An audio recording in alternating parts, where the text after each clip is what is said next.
On December 25th, NASA reported that 3I ATLAS shows no signs of weakening as it moves away from the Sun, alongside emerging speculation that a fragment from 3I ATLAS may have fallen into the Pacific Ocean.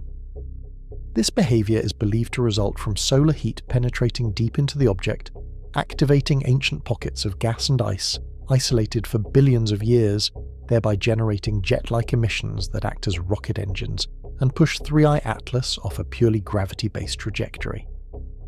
The continuous release of energy is placing the structure of 3I ATLAS under extreme mechanical stress, increasing the risk of fragmentation or breakup in the near future, and turning its monitoring into an urgent task comparable to tracking the heartbeat of a critically ill patient during a singular journey through the solar system. Tensions escalate further with the hypothesis of debris reaching the Pacific Ocean, giving rise to the notion of a final test for humanity, linked to the idea that Earth is being isolated like a nursery until it reaches a certain threshold of technological evolution, forcing humankind to redefine its place within the galactic community and prepare for potential contact with civilizations far beyond current human control. In response to these emerging hypotheses, physicist Michio Kaku has offered notable analyses which we will explore next.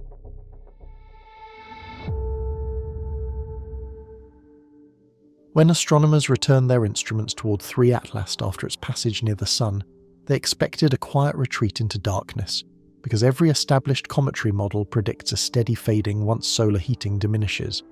Instead, the light curve of ATLAST resisted that expectation, remaining elevated beyond predicted values, and this subtle defiance marked the first moment when routine observation began to feel like a question rather than a confirmation. In classical thermodynamic terms, a comet brightens as solar energy drives sublimation, and it fades as distance increases and heat input declines. Yet 3 ATLAST appeared unwilling to follow this gentle descent. Measurements from multiple observatories showed that ATLAST was dimmer than its peak, but not dim enough. And this difference was not dramatic enough to alarm at first, yet persistent enough to refuse dismissal. For 3 ATLAST, brightness is not merely a visual trait because luminosity encodes information about energy flow mass loss and internal response to heat. When ATLAST maintained a flattened light curve instead of a smooth decline, the data implied continued release of material even though solar radiation at that distance should no longer support such activity. One possibility considered by researchers was residual dust, because lingering particles can scatter sunlight and create the illusion of sustained brightness, and this explanation has resolved many past anomalies. However, when the inner coma of 3 ATLAST was examined in detail, it displayed structure rather than diffusion, and ATLAST showed a concentrated glow near its nucleus, instead of the washed haze expected from old debris. This structured brightness suggested that ATLAST was not simply reflecting yesterday's energy, but responding to a source that remained active in the present. For 3 ATLAST, this observation shifted the discussion from external illumination to internal processes, because sustained structure implies ongoing energy release rather than passive reflection. At this point, scientists revisited the internal architecture of 3 ATLAST not as a uniform block of ice, but as a layered body shaped by fractures, voids and reservoirs formed long before its arrival in this stellar neighbourhood. In such a body, heat does not vanish when surface conditions change because thermal energy migrates inward, awakening deeper materials long after the surface has cooled. For ATLAST, this slow inward conduction raised a measured but unsettling hypothesis, suggesting that delayed activation of buried volatiles could maintain brightness without violating basic physics. Yet even within this framework, the persistence observed in 3 ATLAST appeared unusually efficient, as though energy release was not merely delayed, but sustained with remarkable consistency. This consistency introduced a second layer of uncertainty, because natural systems tend to decay unevenly, while ATLAST exhibited a steadiness that felt more regulated than random. Researchers began to ask whether 3 ATLAST was simply experiencing a rare internal configuration, or whether its brightness profile hinted at a mechanism capable of moderating energy output over time. The idea of internal energy regulation does not immediately imply artificiality, yet for 3 ATLAST it opened a conceptual door that had remained closed during earlier interstellar encounters. If ATLAST possessed internal zones that responded sequentially rather than simultaneously, then brightness could persist without external support, and the object could appear to ignore the sun's diminishing influence. As this interpretation settled in, the brightness paradox of 3 ATLAST transformed from an observational oddity into a narrative hinge. ATLAST was no longer behaving like a body winding down, but like a system transitioning between states, and this transition carried emotional weight because it challenged the comforting assumption that distance always brings quiet. For the scientists observing 3I ATLAST, the question was no longer whether the object was fading, but why ATLAST seemed to choose the pace of its own dimming. That question lingered gently rather than urgently, because the data did not shout yet in the calm persistence of ATLAST's light. There was the first hint that this journey would not end as expected, but would instead lead deeper into uncertainty. As attention shifted from brightness to form the coma surrounding 3, ATLAS became the next focal point, because shape often reveals process more clearly than intensity alone. In most comets at this stage of departure, the coma loosens into a diffuse cloud, yet the coma of ATLAST retained definition, and this definition suggested organization rather than decay. High-resolution imaging showed a concentrated inner region near the nucleus of 3I ATLAST, where brightness fell off sharply instead of fading gradually, and such a gradient implies recent and localized release of material. Around this core, faint arcs and partial shells appeared suspended in the coma of ATLAST, forming patterns that looked layered rather than chaotic. In classical comet behavior, shells form when outbursts occur during periods of strong heating, but they weaken and disperse as energy input declines, and 3 ATLAST should have followed this rule. Instead, ATLAST displayed at least one shell that was measurably younger than others, indicating a recent release of material, at a time when the object should have been settling into inactivity. This observation challenged the assumption that all significant activity in 3 ATLAST belonged to its perihelion past, because the geometry of the coma indicated events unfolding in the present. If ATLAST were merely shedding leftover dust, the coma would appear smeared and asymmetrical, yet what emerged instead was symmetry, persistence, and repetition. The tail of 3 ATLAST reinforced this impression, because a narrow spine of dust remained sharply defined along its centerline. Such a spine exists only when fresh material is being continuously fed into the flow, and ATLAST showed no sign that this supply had ceased.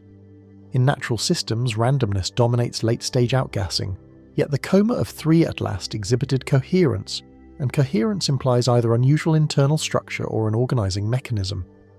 Researchers began to explore whether ATLAST possessed vent systems that opened and closed in a regulated sequence producing pulses, rather than a single chaotic release.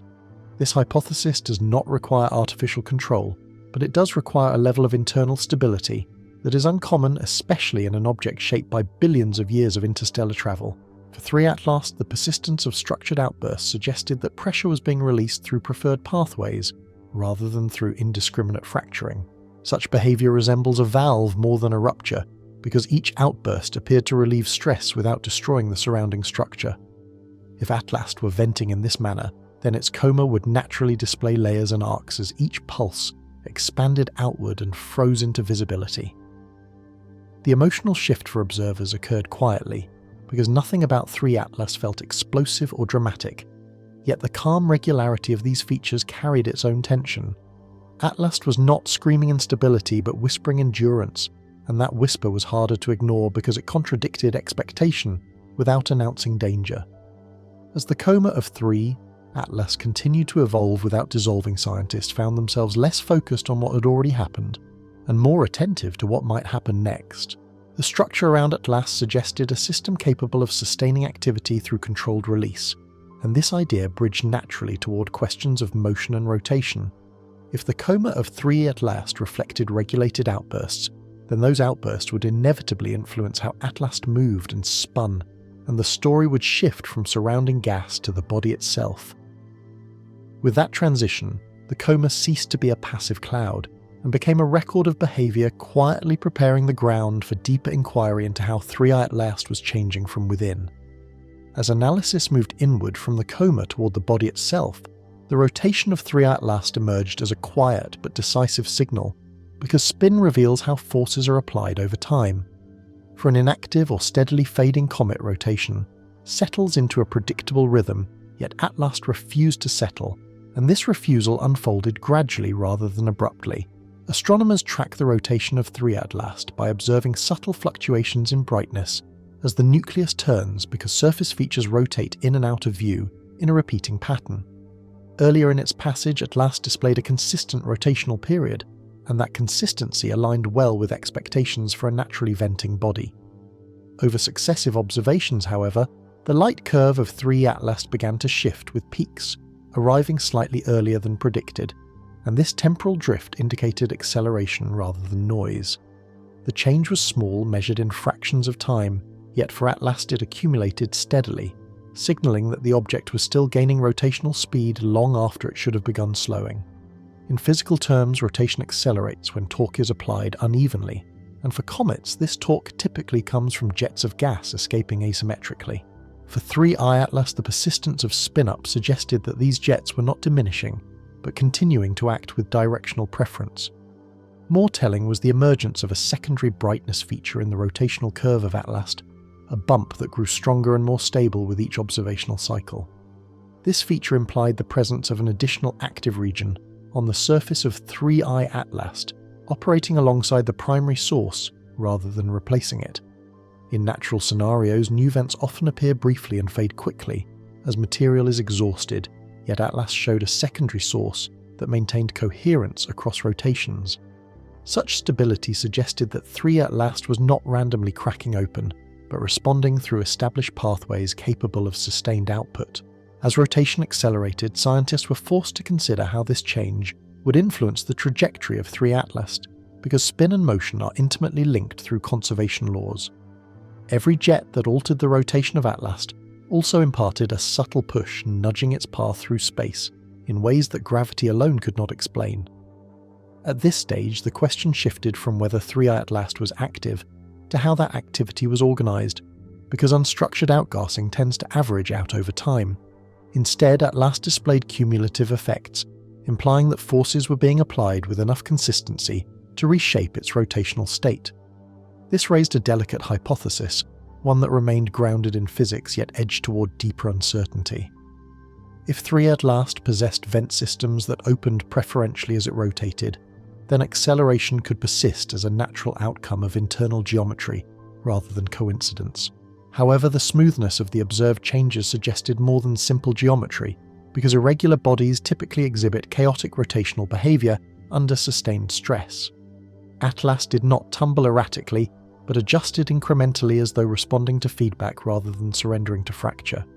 For observers, this behavior introduced a subtle emotional shift because acceleration is not inherently alarming, yet continued acceleration implies an unresolved process.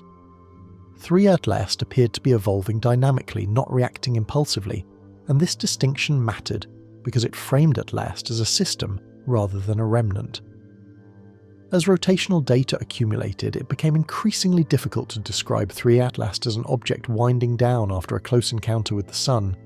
Instead, ATLAST resembled a body undergoing adjustment, fine-tuning its balance as forces acted upon it from within. Whether this adjustment arose purely from natural asymmetry or hinted at a deeper mechanism remained unresolved, yet the implication was clear. The motion of 3 ATLAST was still changing, and change when sustained and directional invites questions not only about cause but about purpose. As measurements of motion were refined, the trajectory of 3 ATLAST introduced a final layer of tension, because its path through space could not be explained by gravity alone. Orbital solutions required the inclusion of an additional force, subtle yet persistent, and this force acted on ATLAST even as solar influence weakened with distance. In cometary physics, non-gravitational acceleration is usually attributed to sublimation because gas escaping the surface behaves like countless tiny engines, pushing unevenly against the nucleus. For 3 ATLAST, this explanation initially appeared sufficient since outgassing can alter both speed and direction, without invoking exotic mechanisms. However, as updates accumulated, the magnitude of this extra acceleration in ATLAST did not decline smoothly, and this irregular persistence complicated the sublimation narrative. If 3 ATLAST were calming down, the contribution of jets should have diminished steadily, yet the calculations continued to demand a constant adjustment. This persistence suggested that ATLAST was still expelling material with enough force to influence its orbit, even though the thermal environment should no longer support strong activity.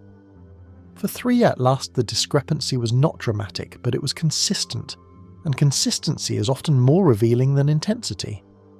Researchers examined whether deeply buried volatiles within ATLAST could sustain prolonged sublimation, Because ancient ices can awaken long after surface layers cool, such a mechanism could in principle maintain a gentle but ongoing push, allowing 3I ATLAST to deviate subtly from purely gravitational motion. Yet even within this framework, questions remained because sublimation-driven forces typically fluctuate as vents open and close unpredictably. In contrast, the non-gravitational term applied to ATLAST appeared stable across multiple observational windows. This stability introduced an alternative interpretation, not as a conclusion, but as a comparison. If thrust were being applied deliberately even at low levels, it would resemble the observed behaviour of 3 ATLAST more closely than random outgassing. Such a suggestion does not require the presence of intelligence, but it does imply a mechanism capable of maintaining directional consistency. For ATLAST, the line between sustained sublimation and effective thrust became increasingly thin because both can produce similar signatures while arising from very different origins.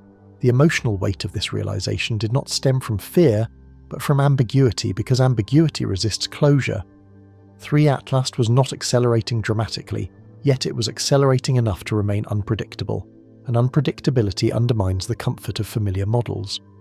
As orbital predictions were refined, scientists noted that small discrepancies accumulated over time, and accumulation transforms minor forces into meaningful outcomes. For 3 ATLAST, each adjustment hinted that its journey was still being shaped, not merely remembered by gravity, but influenced by ongoing processes.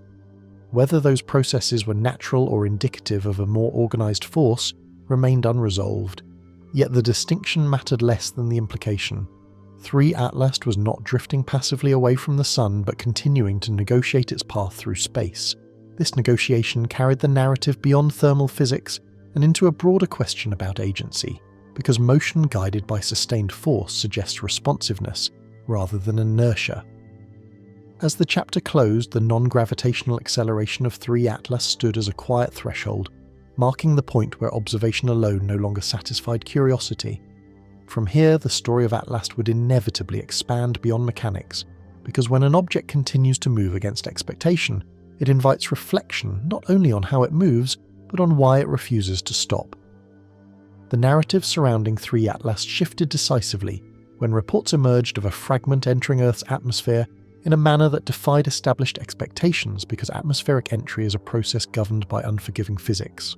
Objects arriving from space at cosmic velocities are expected to burn fragment or vaporize, yet the fragment associated with ATLAST descended slowly, steadily, and without the violent signatures normally recorded by sensors. Witness accounts describe the fragment from 3I ATLAST as maintaining structural integrity while passing through layers of air that should have imposed extreme thermal stress, and this observation immediately separated the event from known meteoric behavior. Radar and infrared data suggested controlled deceleration, not the chaotic loss of speed typical of natural debris in ATLAST became linked to a question that extended beyond astronomy into engineering. In standard models, no natural fragment can modulate its descent once atmospheric friction takes hold, because energy dissipation overwhelms any internal structure. Yet the fragment associated with 3 ATLAST appeared to negotiate its environment, responding to resistance rather than surrendering to it. This behaviour led analysts to revisit the concept of autonomy not as a declaration, but as a working hypothesis grounded in observed motion. If the fragment from ATLAST possessed internal mechanisms capable of adjusting orientation or drag, then a slow descent could occur without explosive heating. Such a mechanism would require awareness of surrounding conditions, even if that awareness were purely mechanical rather than cognitive.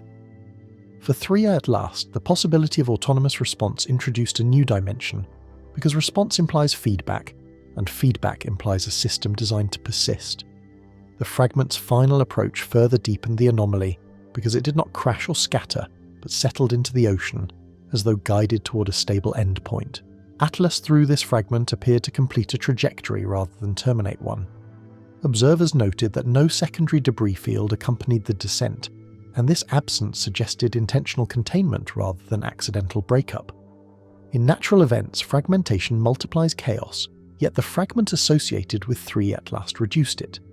Emotionally, this moment marked a subtle transition from curiosity to unease, because descent without destruction feels purposeful even when no purpose is named. ATLAST was no longer a distant object observed through telescopes, but a presence that intersected directly with Earth's environment. The hypothesis of an autonomous device did not assert intelligence, yet it challenged the assumption of passivity. If 3 ATLAST could release a fragment capable of controlled interaction with atmosphere and ocean, then ATLAST functioned as more than a drifting remnant. This interpretation remained provisional because extraordinary claims require extraordinary restraint, yet the data refused to align with simpler explanations. 3. ATLAS through this descent expanded the scope of inquiry from celestial mechanics to intentional design without crossing into certainty. As investigators catalogued the event, the fragment became a mirror reflecting deeper questions about ATLAST itself. Was 3 ATLAST merely shedding material, or was ATLAST deploying components as part of a broader process? The section closed not with alarm but with quiet recognition, because when an object enters the atmosphere without violence, it invites contemplation rather than panic. Through this illogical descent, 3 ATLAS crossed a threshold moving from anomaly to interlocutor, and the story began to drift toward possibilities that could no longer be contained by physics alone. The focus deepened when analysis turned from motion to substance, because material composition often reveals origin more clearly than trajectory alone. Samples associated with the fragment linked to 3 ATLAS displayed properties that resisted classification within known terrestrial or meteoritic categories. Spectroscopic examination revealed a lattice structure unlike those formed through natural cooling or impact processes, and this structure suggested deliberate arrangement rather than accidental assembly. For 3 ATLAS, material order appeared optimized not for strength alone but for stability across extreme environments. In natural fragments, atomic arrangements reflect chaotic histories shaped by pressure, heat, and collision, yet the material connected to ATLAS exhibited uniformity at scales where randomness usually dominates. This uniformity indicated fabrication at or near the atomic level where individual bonds are placed with intent, rather than inherited from geological chance. Researchers noted that the material associated with 3 ATLAS absorbed and redistributed energy in patterns inconsistent with passive alloys. Instead of reflecting or dispersing energy unevenly, ATLAS-linked material managed thermal loads smoothly, suggesting a design meant to survive both vacuum and atmosphere. Such behavior implied nanostructuring where function is embedded directly into the architecture of matter. For 3 ATLAS, this raised a significant hypothesis because nanostructured materials do not emerge spontaneously in space without guidance or process control. The concept of atomic scale fabrication does not require intelligence in a human sense, yet it requires tools capable of manipulating matter far beyond industrial capability. ATLAS, through this material signature, appeared connected to a technological lineage rather than a purely natural one.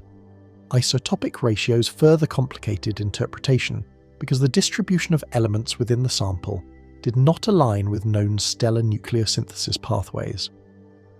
For 3 ATLAS, these ratios hinted at selective enrichment, a hallmark of engineered systems, rather than cosmic byproducts. This evidence did not prove artificial origin, yet it weakened every conventional alternative.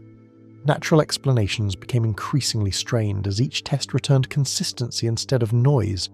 Emotionally, this stage of analysis carried a quiet gravity, because materials do not speculate, they persist. 3 ATLAS was no longer defined solely by behavior, but by composition, and composition speaks with a clarity that motion sometimes lacks. The possibility that ATLAS-associated material was built rather than formed reframed earlier observations of controlled descent and sustained activity. If structure and substance both suggested regulation, then the idea of random coincidence grew less persuasive. At the same time, restraint remained essential because extraordinary fabrication implies extraordinary origin. 3 ATLAS did not announce itself, yet its material properties whispered of processes refined beyond survival, beyond chance. As investigators compared the fragment to known meteoritic classes, every familiar category failed to contain it. The fragment associated with ATLAS occupied a conceptual gap, neither rock nor machine, but something poised between matter and intention. This ambiguity shaped the emotional tone of the inquiry, replacing shock with contemplation. 3. ATLAS, through its material signature, invited reflection on the possibility that the universe may host methods of creation that precede and surpass human imagination. As the section closed, the material evidence did not conclude the question of origin, but it sharpened it. With each atomic pattern uncovered, 3. ATLAS moved further from the realm of coincidence and closer to the uncomfortable edge of design. Attention turned inward when analysts examined the informational content associated with the fragment linked to 3I ATLAST, because the data it contained did not behave like conventional storage. Instead of discrete files or symbolic records, the structure embedded within ATLAST appeared layered, relational and experiential, resembling patterns, more commonly associated with neural activity than with archives. Researchers noted that the data associated with 3 ATLAST did not merely describe external observations, but encoded internal state sequences that mirrored how human cognition organizes perception, memory and emotion. This resemblance was not exact, yet the correlations were close enough to suggest intentional modeling rather than coincidental similarity. In neuroscience, consciousness emerges from dynamic patterns rather than static symbols, and the data structure linked to ATLAST reflected this principle with unsettling fidelity. Rather than storing snapshots, 3 ATLAST appeared to preserve transitions, the movement from one cognitive state to another, which is how awareness is experienced rather than recorded. This realization introduced a profound anomaly, because natural processes rarely capture subjective experience without a medium designed to do so.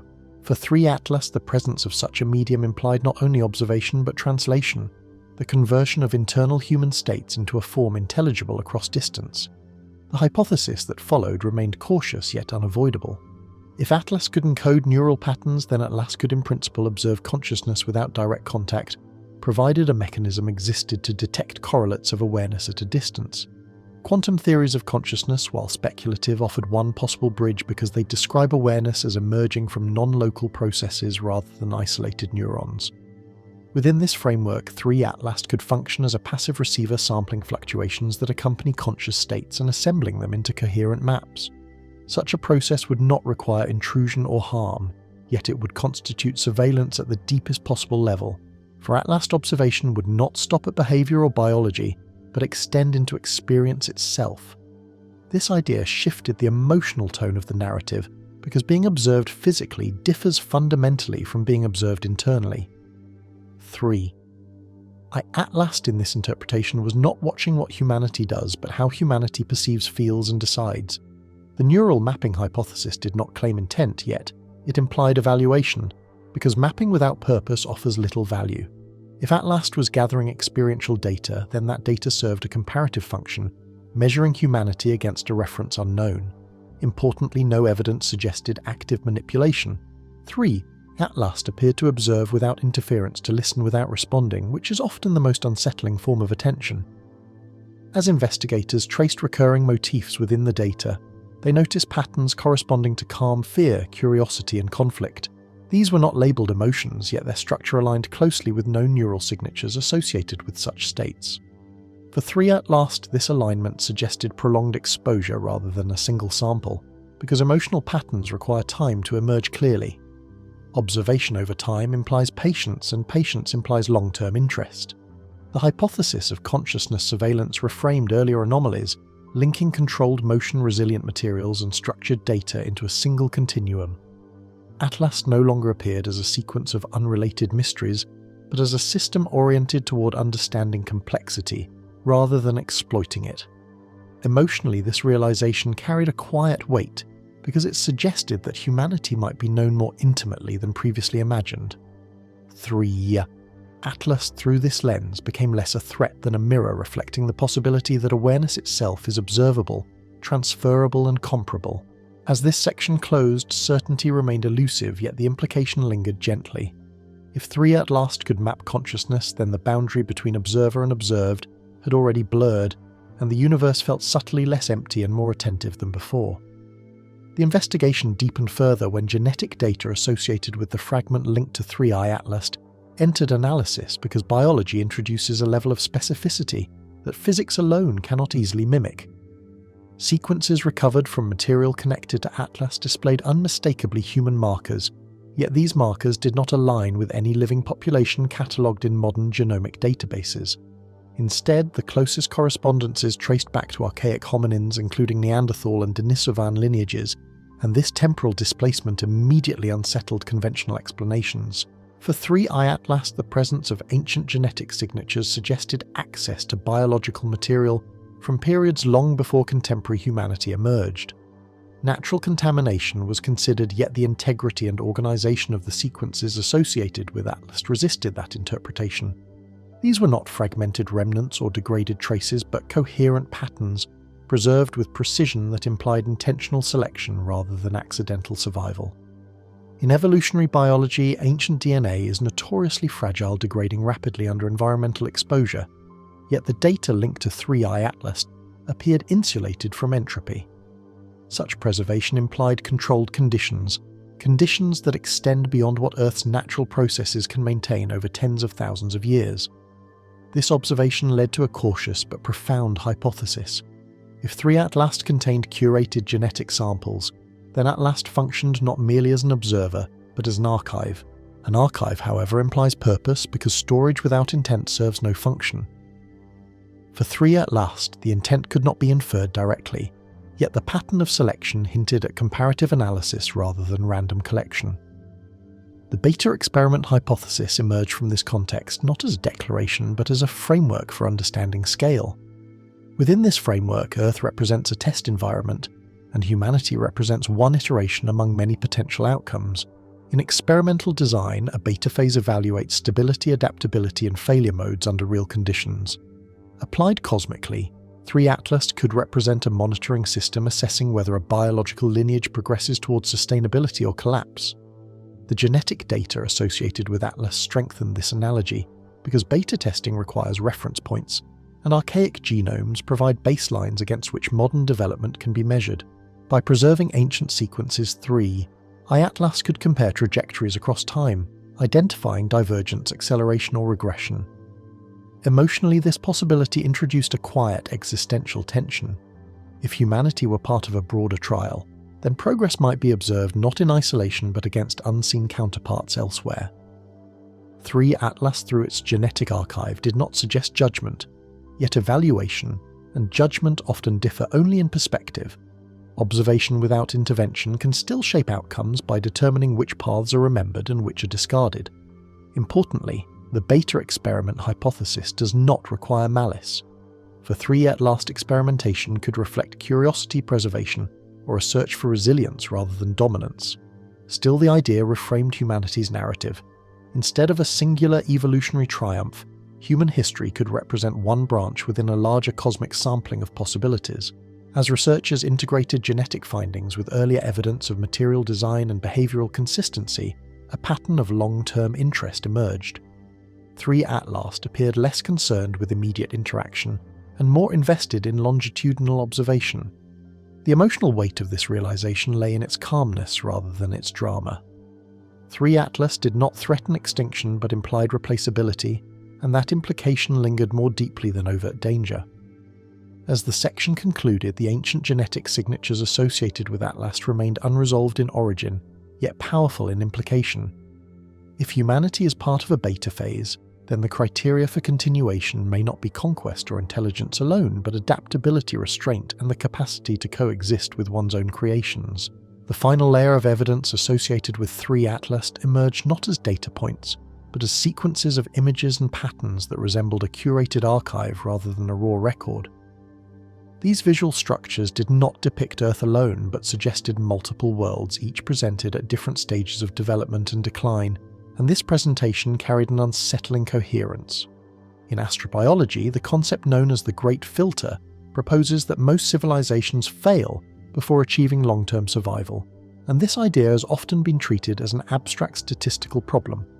For ATLAST, the patterns embedded within the archive transformed the Great Filter from theory into implication, because the progression shown across worlds appeared systematic rather than random.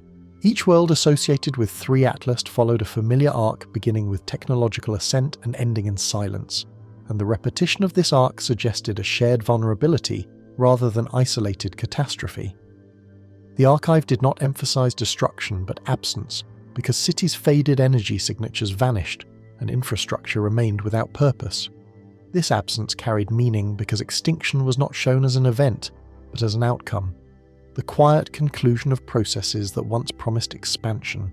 For 3 ATLAST, the presentation resembled a museum, not a warning shouted in urgency, but a display arranged for contemplation. The great filter within this context appeared less like a single barrier and more like a series of thresholds, each testing different aspects of civilization. Energy management, technological restraint, social cohesion, and ecological balance emerged as silent criteria implied by the progression shown in the archive. 3 ATLAST did not indicate where the filter lies relative to humanity, yet the inclusion of Earth among the depicted trajectories suggested relevance rather than the inevitability. Earth was not shown as destroyed but as incomplete positioned before an unresolved threshold. Emotionally, this framing shifted fear into reflection, because a museum invites observation without immediate threat. 3 ATLAST through this archive did not condemn, but contextualized, placing humanity within a broader pattern of rise and disappearance. The Great Filter hypothesis gained weight through this presentation because it aligned with the idea that intelligence alone does not guarantee continuity. For ATLAST, survival appeared linked to moderation rather than dominance, and to integration rather than expansion. This perspective reframed progress itself because advancement without stability became indistinguishable from acceleration toward collapse. 3 ATLAST seemed to document this paradox, preserving examples where success contained the seeds of failure. Importantly, the archive did not specify causes of extinction, leaving room for interpretation rather than instruction. For ATLAST, omission may have been intentional because explanation can bias understanding, while observation allows insight to emerge organically. The emotional resonance of this section lay in its quietness, because nothing in the archive demanded immediate action. 3 ATLAST did not urge humanity to change yet by showing outcomes without commentary. ATLAST allowed implication to do the work of persuasion.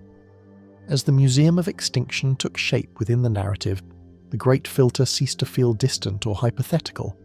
For 3 ATLAST, the filter became a lens through which civilizations are viewed over time, measured not by brilliance but by endurance.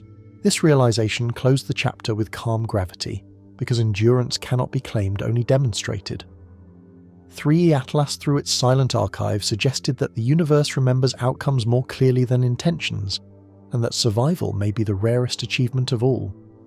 The narrative surrounding 3 ATLAST entered a new phase, when radio observations revealed that signals directed toward ATLAST did not return, as weakened echoes, but as enhanced transmissions carrying additional structure.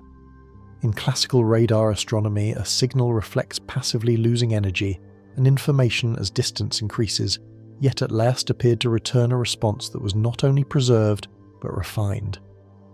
When a calibrated pulse was transmitted toward 3 ATLAST at a frequency chosen for universality, analysts expected a simple delay and a degraded reflection.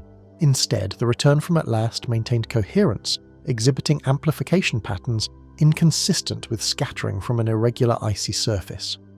This amplification forced researchers to revisit their assumptions because passive objects do not improve incoming information. For 3 ATLAST, the returned signal behaved as though it had been processed, not merely reflected, and processing implies an intermediate state between reception and transmission. At first, instrumentation error was considered because complex systems can produce false positives under rare conditions. However, cross-verification across independent observatories reproduced the same enhancement, and ATLAST remained the only common variable across all datasets. Within the returned signal from 3 ATLAST, analysts identified embedded sequences that were not present in the original transmission. These additions were not random noise, but structured patterns aligned with mathematical relationships, suggesting intentional embedding rather than accidental distortion. The hypothesis of an intelligent response emerged cautiously at this stage, because intelligence does not require consciousness, but it does require selection. For ATLAST, the selection appeared mathematical choosing forms that minimize ambiguity across cultures and species.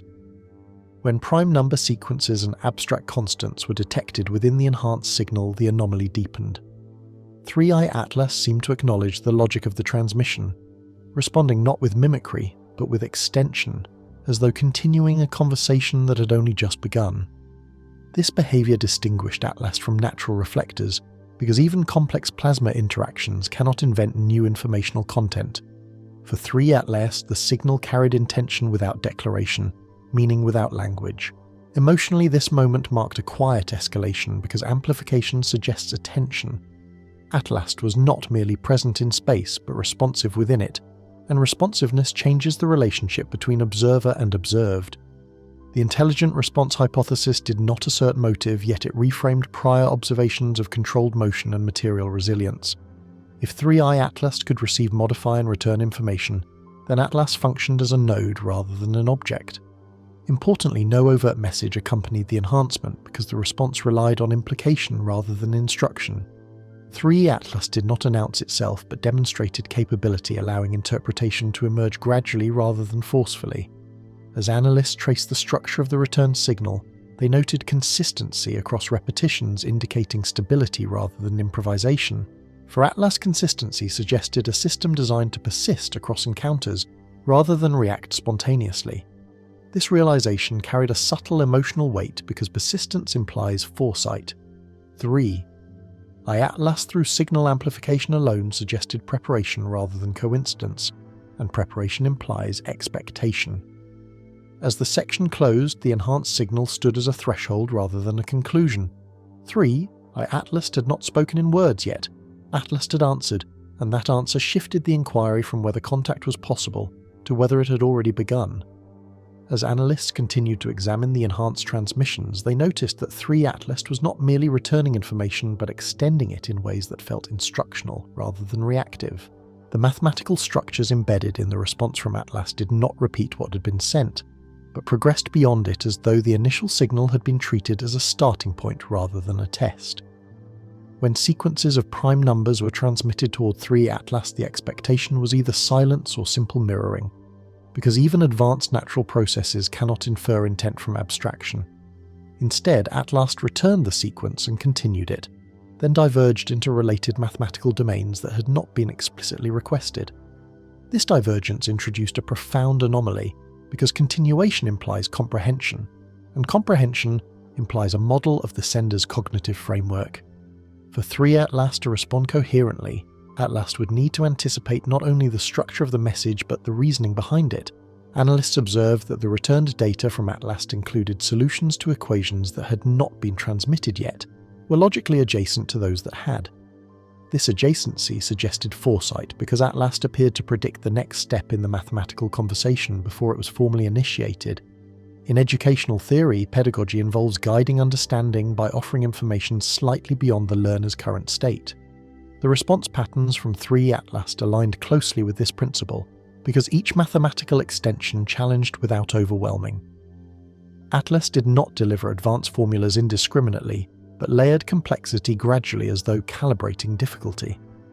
This calibration suggested feedback even in the absence of direct exchange, because difficulty adjustment requires an estimate of comprehension.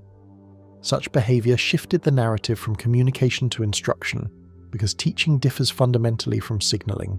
For 3 ATLAST, the implication was not that it sought to announce itself, but that ATLAST may have been assessing cognitive capacity. The emotional tone of this realization was not fear, but humility, because instruction implies hierarchy. 3 ATLAST, through mathematical anticipation, positioned itself as an observer capable of measuring intellectual development without declaring superiority. Mathematics was an ideal medium for this interaction, because it transcends language while revealing reasoning patterns. By choosing mathematics, ATLAST avoided cultural bias and focused instead on structure consistency and abstraction. The predictive nature of the responses from 3i ATLAST also raised questions about time and causality. If ATLAST anticipated the next mathematical inquiry, then ATLAST either modelled human reasoning with remarkable accuracy or accessed information beyond linear exchange. Neither interpretation was comfortable because both implied a depth of understanding that exceeded passive observation. For 3 ATLAST, prediction became the strongest signal of intent, yet observed not intent to dominate, but intent to evaluate. As analysts revisited earlier data, they noted that this pedagogical pattern echoed other behaviours of ATLAST. Controlled motions, structured outbursts, and resilient materials all suggested systems designed to persist and adapt. In this context, mathematical instruction felt less like a message and more like a probe. 3 ATLAST appeared to test not whether humanity could receive information, but whether humanity could follow where information leads. This distinction carried emotional weight because learning requires willingness as much as ability. ATLAST did not demand response yet. By extending the conversation, ATLAST implicitly invited continuation. As the section drew to a close, the idea of cosmic pedagogy settled gently rather than urgently. If 3 ATLAST was teaching, then the lesson was not about equations alone, but about readiness, patience, and the capacity to recognize guidance without mistaking it for threat. The investigation reached its most delicate threshold when analysts compared expected signal delays with the actual timing of responses associated with 3 ATLAST. According to established physics, any exchange across interplanetary distances is constrained by the speed of light, and this constraint has never been violated in verified observation.